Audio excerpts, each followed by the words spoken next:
CPM Kayamkulam area സമ്മേളനത്തിന് തുടക്കമായി. കാദിശപ്പള്ളി ഓഡിറ്റോറിയത്തിലെ PH Jafarkutty നഗറിൽ പ്രതിനിധി സമ്മേളനം ജില്ലാ സെക്രട്ടറി R. നാസർ ഉദ്ഘാടനം ചെയ്തു. വെള്ളിയാഴ്ച രാവിലെ റിപ്പോർട്ടിന്മേലുള്ള ചർച്ച തുടരും. തുടർന്ന് ചർച്ചയ്ക്കുള്ള മറുപടി, പുതിയ ഏരിയ കമ്മിറ്റിയുടെയും ജില്ലാ സമ്മേളന പ്രതിനിധികളുടെയും തെരഞ്ഞെടുപ്പ് എന്നിവ നടക്കും. CPM കായംകുളം ഏരിയ സമ്മേളനത്തിന് തുടക്കമായി. കാദിശപ്പള്ളി ഓഡിറ്റോറിയത്തിലെ PH ജാഫർകുട്ടി നഗറിൽ പ്രതിനിധി സമ്മേളനം തുടങ്ങി. CPM ജില്ലാ സെക്രട്ടറി R. നാസർ പ്രതിനിധി സമ്മേളനം ഉദ്ഘാടനം ചെയ്തു. തൃശ്ശൂർ പൂരത്തിന്റെ എല്ലാ ചടങ്ങും കഴിഞ്ഞ് അവസാനം പടിക്കെട്ട് കൊണ്ടുവച്ചിട്ട് ആ സമയത്ത് കയറി പ്രശ്നം ഉണ്ടാക്കിയത്. അപ്പോഴാണ് സുരേഷ് ഗോപി മറ്റേ ഇതിനകത്ത് പോയത്. ആംബുലൻസിനകത്ത് അവിടെ ചെല്ലുന്നു, ആർസുകാരിയിലൊന്നും വലിയ പ്രശ്നം ഉണ്ടാകുന്നതൊക്കെ അല്ല അറിയാലേ. ഇപ്പം അന്വേഷിച്ചുകൊണ്ടിരിക്കുന്നു. ചിലരിപ്പം പറഞ്ഞു തൃശ്ശൂർ പൂരം കലക്കിയത് കൊണ്ടാണ് അവിടെ BJP ജയിച്ചത്. CPM BJP ജയിപ്പിച്ച ചില കോൺഗ്രസ്സുകാരൻ പറഞ്ഞുകൊണ്ടിരിക്കുക ആണോ? അങ്ങനെയാണോ? തൃശ്ശൂർ തോറ്റത് കോൺഗ്രസിൻ്റെ തോട്ടല്ലേ. ഇടതുപക്ഷ ജനാധിപത്യ മുന്നണിക്ക് 16,000 വോട്ട് കൂടുതൽ കഴിഞ്ഞ പ്രാവശ്യത്തേക്കാൾ. കോൺഗ്രസിന് 84,000 വോട്ട് കുറഞ്ഞു.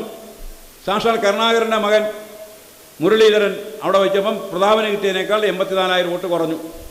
ആ വോട്ട് അവർക്ക് കട്ടി BJPക്ക് പോയി. 74,000 വോട്ട് BJPക്ക് പോയി. BJP ജയിച്ചു. അതല്ല, അങ്ങനെയല്ലേ തോറ്റത്. അത് CPM അല്ലേ ചെയ്തത്. ADGP RSകാരനെ കണ്ടു. പക്ഷേ അയാളുടെ എന്താണ് ഉദ്ദേശം നമ്മൾ അന്വേഷിച്ചപ്പോൾ അയാളുടെ ഉദ്ദേശം ശരിയല്ല എന്ന് തോന്നി. അയാളെ ഇപ്പം മാറ്റി.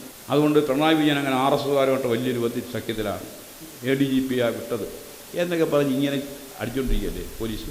ഈ പോലീസ് ഇത്രയും വിവരമുള്ളതും എന്നാൽ നല്ല രൂപത്തിൽ നല്ല മെയ്വഴക്കത്തോടെ ക്രമസമാധാന ഭദ്രമായി കൊണ്ടുപോകുന്നൊരു പോലീസാണ് കേരളത്തിലുള്ളത്.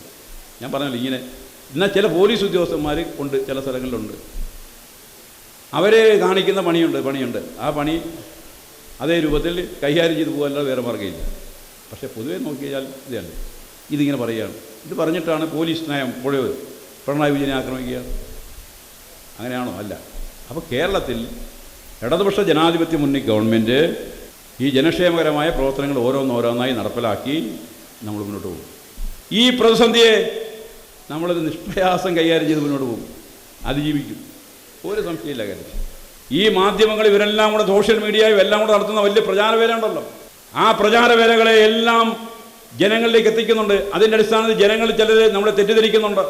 നമ്മുടെ വോട്ടർമാരും നമ്മുടെ അനുഭാവികളിലും വലിയ തെറ്റിദ്ധാരണ ഉണ്ടാക്കാൻ വേണ്ടി അവർ കഴിയുന്നുണ്ടെങ്കിൽ ചില പ്രതിഫലങ്ങളെല്ലാം വന്നിട്ടുണ്ട്. ഇതിനെ മുറിച്ച് കിടക്കാൻ എന്താ മാർഗം? അതിനാണ് പാർട്ടിയുടെ ഈ സമ്മേളനങ്ങൾ. കമ്മ്യൂണിസ്റ്റ് പാർട്ടി ഓഫ് ഇന്ത്യ മാർക്സിസ്റ്റിൻ്റെ ഈ ബ്രാഞ്ച് സമ്മേളനങ്ങൾ, അതുപോലെ ഏരിയ സമ്മേളനങ്ങൾ, ജില്ലാ സമ്മേളനം, ഇതെല്ലാം.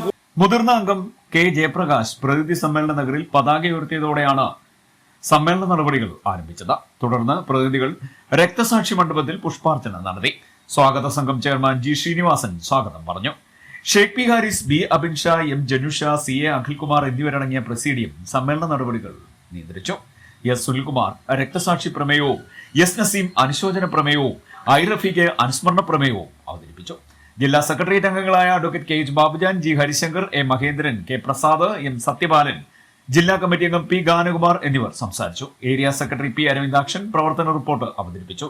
തുടർന്ന് റിപ്പോർട്ടിന്മേൽ പ്രതിനിധികളുടെ ചർച്ച ആരംഭിച്ചു. വെള്ളിയാഴ്ച രാവിലെ റിപ്പോർട്ടിന്മേലുള്ള ചർച്ച തുടരും. തുടർന്ന് ചർച്ചയ്ക്കുള്ള മറുപടി ഉണ്ടാകും. പുതിയ ഏരിയ കമ്മിറ്റി അംഗങ്ങളുടെയും ജില്ലാ സമ്മേളന പ്രതിനിധികളുടെയും തെരഞ്ഞെടുപ്പും നടക്കും.